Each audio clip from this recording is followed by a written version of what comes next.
Hello and welcome. Today I'm going to be going over the mod BigReactors. BigReactors allow you to make reactors in Minecraft. Reactors generate redstone flux to power your Minecraft world. To make a reactor, you're going to want your basic reactor casing blocks. To make these, you'll need 1 uranium, 4 graphite, and 4 iron. You'll put it in the pattern shown on your screen now.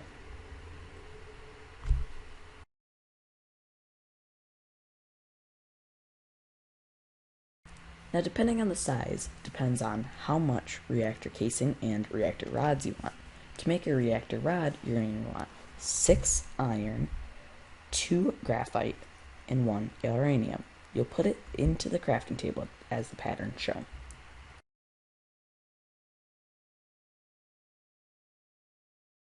To make your reactor work, you also need reactor control rods. Reactor control rods will work with your reactor rods to make your reactor work. To make your reactor control rod, you will need 1 uranium, 3 graphite, 1 redstone, and 4 reactor casings. You will put it into the crafting table as shown on your screen now.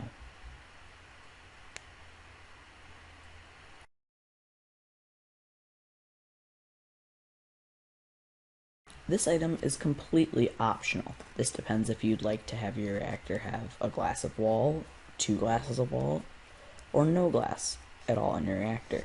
To make your reactor glass, you're going to need 1 reactor casing and 2 glass. You will put it into the crafting table as shown on your screen now.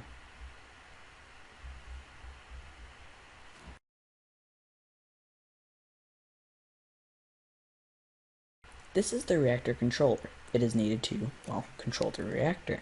To make your reactor controller, you will need 4 reactor casings, 2 uranium ingots, 1 diamond, and 1 redstone. You will put those items into the crafting table as shown on your screen now.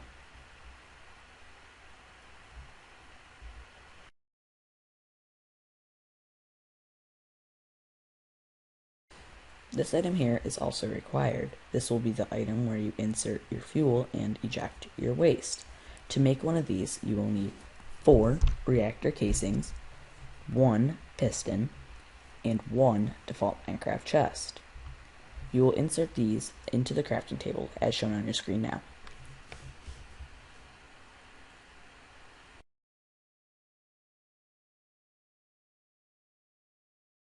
This is the final item you'll need. It is the redstone power tap. To make a redstone power tap, you will take 4 reactor casings and 4 redstone. You'll put it into the crafting table as the pattern shows now.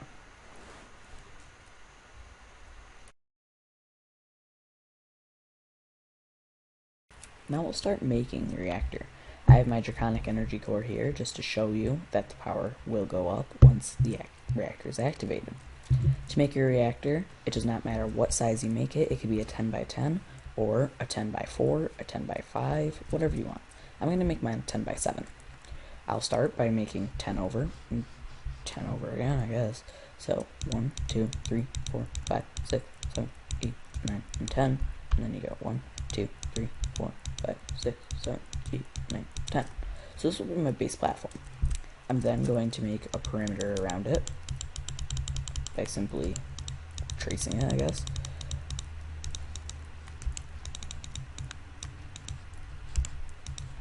You'll do it like so. If you don't have a builder's wand, well, you're going to have to start stacking up.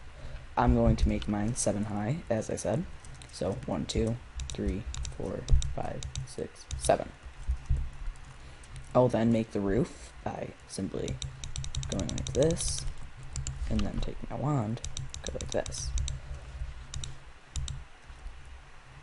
Now that's all you need to do for your reactor casing. Now you'll need to use your reactor control rods and reactor rods. You're going to want to break every other block, making a checked pattern. Once you do this, you're going to want to take your control rods and fill in these squares.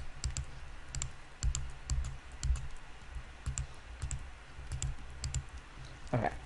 Now that that's done, eventually, as I said, you're going to take your reactor control rod and fill those in. But first, you're going to want to take your all-around fuel rod and stack up, like so.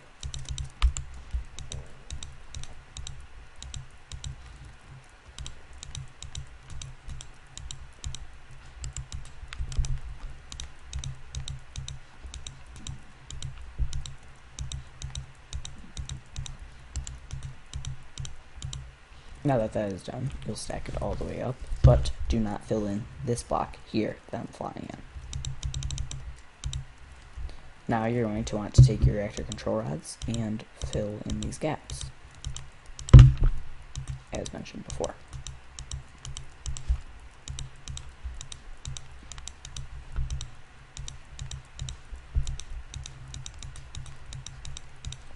Now that you've done that, you're going to want to take out your reactor casing blocks. This is only temporary. You'll fill this out. But as I said, you are going to need your redstone buckets.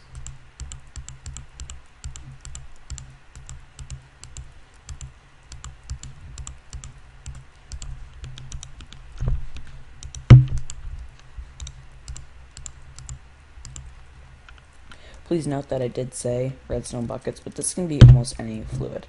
Now on CookieCraft, I do have only these middle ones that I'm flying around in now filled with redstone buckets or any sort of liquid. I do not fill the outside ones like this one, this one, this one, this one, this one. You get the idea. All these I don't fill. So I go like this. Oops, that's my bad. Go like that, that, and you can put, if you want, you can fill these up, but I don't, and it works perfectly fine for me.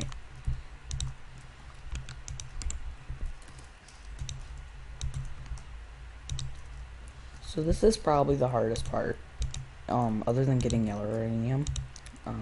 I suggest growing it with magic crops, but if you don't do that, then maybe the deep dark, I don't really know. So now that that's done, you're going to want to take your reactor casing and fill all these holes back in. And yes, it is a bit repetitive, filling, breaking, but I guess that's just, there's probably other ways to do it. This is what I've concluded to be the fastest. So now you have this. As I said before, we'll get into that later.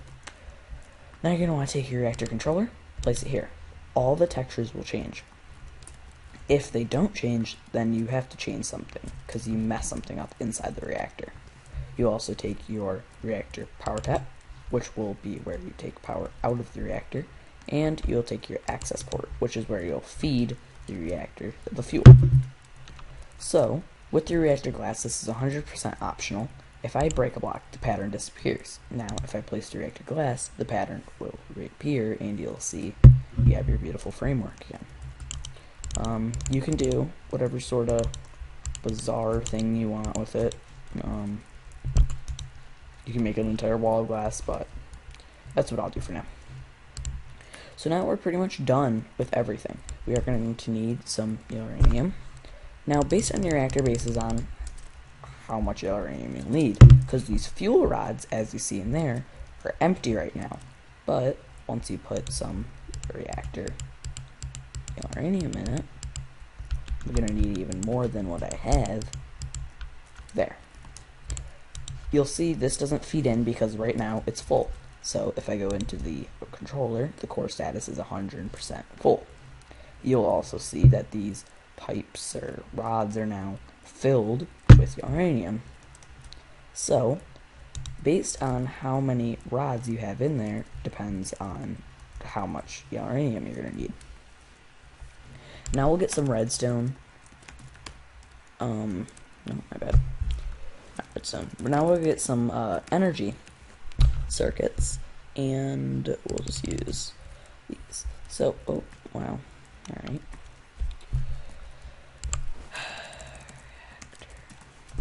Okay, that's my bad. Really? Here we go. So now that it's back, now I gotta feed all this stuff in. Alright, so it does save. That was a great example of me actually breaking it. All your fuel rods will still be full, and you won't lose your uranium, so don't worry about that. So now with your tap, you're going to want to move it, and I'm going to, this is Ender.io, by the way, this is not the Reactor mod, so if you are using the Reactor mod, might want to rethink it. I personally do this on Sky Factory and KookieCraft. You can do it on almost any mod pack. So we're going to take this to extract, and we're going to make sure it's always active. And now, currently, our energy core has 6.3 million. That's from just me testing, making sure everything was working fine. But if I connect these lines now, it'll still be at 6.3 million. Yep. But now, if I turn on the reactor by clicking activate reactor, you'll notice the RF starts jumping, and it says the percentage that it's full. You'll come over here, you can see nothing's really changing, but if you do keep this on long enough, it is going to eat up your uranium, and it is going to give you waste. Now the waste really isn't that useful. I mean, you can get coolant ports and whatnot, but I typically just take the waste out myself. So you'll notice if we come over here, now it's at 9.2 million, and it's severely climbing. It's going up a couple million every minute. So this is pretty much how you make your reactor. In the future, I will go over how to make the draconic energy cores and all that whatnot. But remember to play KookieCraft. I will link you the IP in, well, not really link, but I'll send you guys the IP in the description below. But that's all. I hope you enjoyed today's tutorial, and I'll see you in another one.